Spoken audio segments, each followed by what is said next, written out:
नहीं, अभी तक तो कोई हमें समाधान प्रशासन की तरफ से कोई आश्वासन नहीं मिला है और मांग भी हमारी सरल सी है कि जो पीड़ित पक्ष, जो माँ आई थी जिसके बच्चे को मार दिया गया बेरहमी से, वो अपनी गुहार लगाने जो आई थी, उन्हीं के लोगों को जेल में भेज दिया गया है। तो हमारी सिर्फ इतनी सी मांग है कि उन्हें रिहा किया जाए और अभी तक प्रशासन ने उसका कोई समाधान नहीं किया है। तो हम यहाँ बैठे हैं, जब वो आएंगे तभी हम यहाँ से जाएंगे। मतलब आप जब तक उनकी रिहाई नहीं। बिल्कुल बिल्कुल।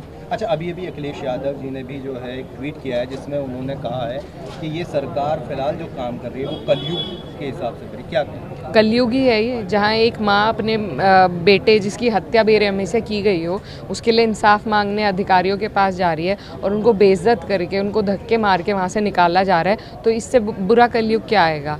और यही सरकार है जो लॉ एंड ऑर्डर की दुहाई देती है। आज इनके अधिकारी, एक बुजुर्ग माँ जो पीड़ित है, जो परेशान है, वो अपनी गुहार लेकर आई, उनकी नहीं सुन सकते। एक इलेक्टेड जनप्रतिनिधि के साथ वो वहाँ पहुँची हैं, तो आम जनता तो इनके दर तक पहुँच ही नहीं पाएगी। ये इनके लॉ एंड ऑर्डर की हालात है और ये राम राज्य है जो ये दिखा रहे हैं आज।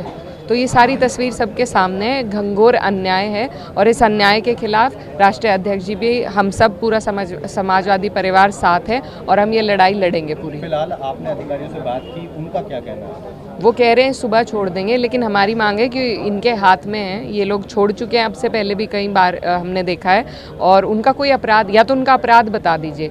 वो अपनी पीड़ा को लेकर अधिकारियों के पास आए थे, उसका उन्हें ये सिला मिला कि उन्हें जेल भेज दिया गया है। तो उनका कोई अपराध तो है नहीं, कोई अपराधी नहीं है वो, तो किस बुनियाद पर वो सारी रात जेल में रहेंगे? हमें ये मंजूर नहीं है। लेकिन वो कह रहे हैं, नियमों की बात कर रहे हैं कि हम रात को नहीं छोड़ सकते। कई बार छोड़ा है उन्होंने, कई बार छोड़ा है, उनके अधिकार के अंदर है ये बात, वो छोड़ सकते हैं। लेकिन क्योंकि तानाशाही है, तानाशाही का जवाब इसी तरीके से दिया जा सकता है। हमने गांधी जी के उस पर हम धरने पे बैठ गए हैं, इसी तरीके से तानाशाही का जवाब दिया जाएगा। तो क्या लगता है आपको, आप धरने बैठे हैं हम, जब तक वो नहीं छूटेंगे। वो मेरे साथ आए थे, मैं उन्हें अपने साथ लेकर जाऊंगी, मैं उनके बिना यहाँ से नहीं जाऊंगी। और क्या अपील करना चाहिए, क्या करना चाहिए? यही मैं सब लोग देख रहे हैं, यही कहना चाहती हूँ कि आज ये उस समाज के साथ हो रहा है जो हमेशा से भाजपा का सपोर्टर रहा है और जिन लोगों को पीड़ा थी वो लोग भी खुद भाजपा को आज तक वोट देते आए हैं। कश्यप समाज के लोग हैं, क्या वो गरीब हैं इसलिए उनके साथ ये नाइंसाफ़ी हो रही है?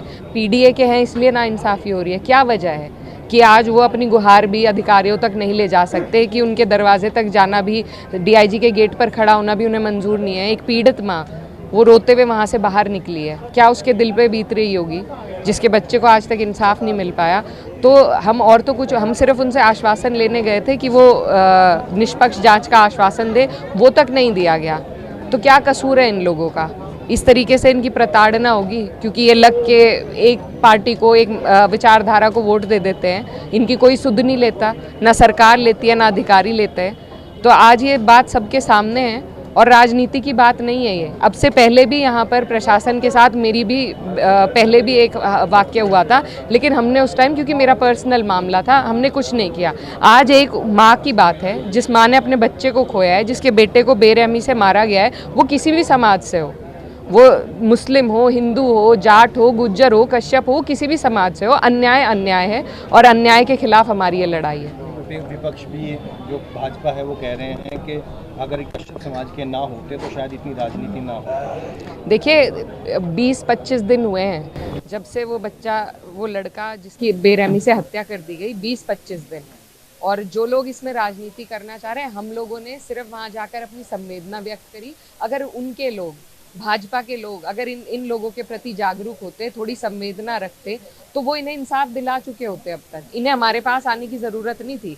20-25 दिन गुजरने के बाद जब इनकी कहीं सुनवाई नहीं हुई, तब ये मेरे पास आए और मैंने इनसे कहा कि मैं आपको लेके चलूँगी, जहाँ आप कहोगे मैं लेके चलूँगी। ये मेरा फ़र्ज़ भी है।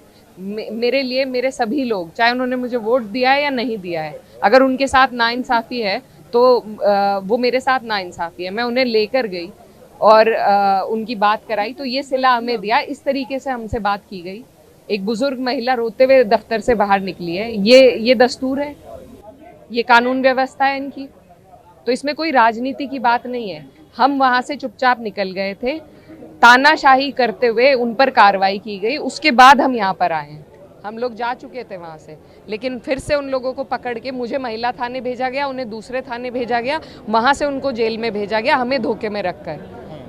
तो जिस तरीके से धोखा इन लोगों ने करा है, उन पे तानाशाही करके पीड़ित पक्ष को जेल भेजने का काम किया है, इससे बड़ा अन्याय हमने नहीं देखा होते हुए, और इस अन्याय के खिलाफ हम लड़ते रहेंगे। हम केवल, वीडियो भी है वहाँ की, हम केवल 5 से 7 लोग थे और वहाँ हम पार्किंग की जगह पर खड़े थे, हम रोड पे भी नहीं थे, उसकी भी वीडियो है।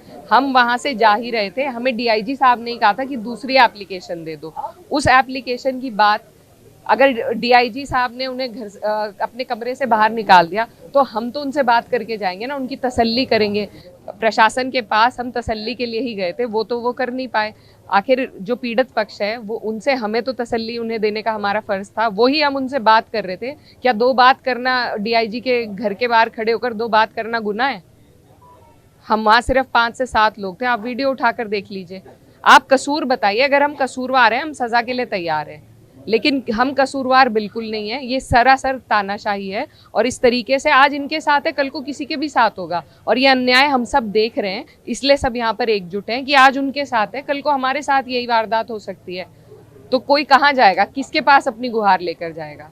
तो आज इस अन्याय के खिलाफ हम यहीं बैठेंगे जब तक हम अपने लोगों को, जिनको मैं अपने साथ लाई थी, अपने साथ नहीं ले जाऊंगी। मैं यहाँ से नहीं हटूंगी।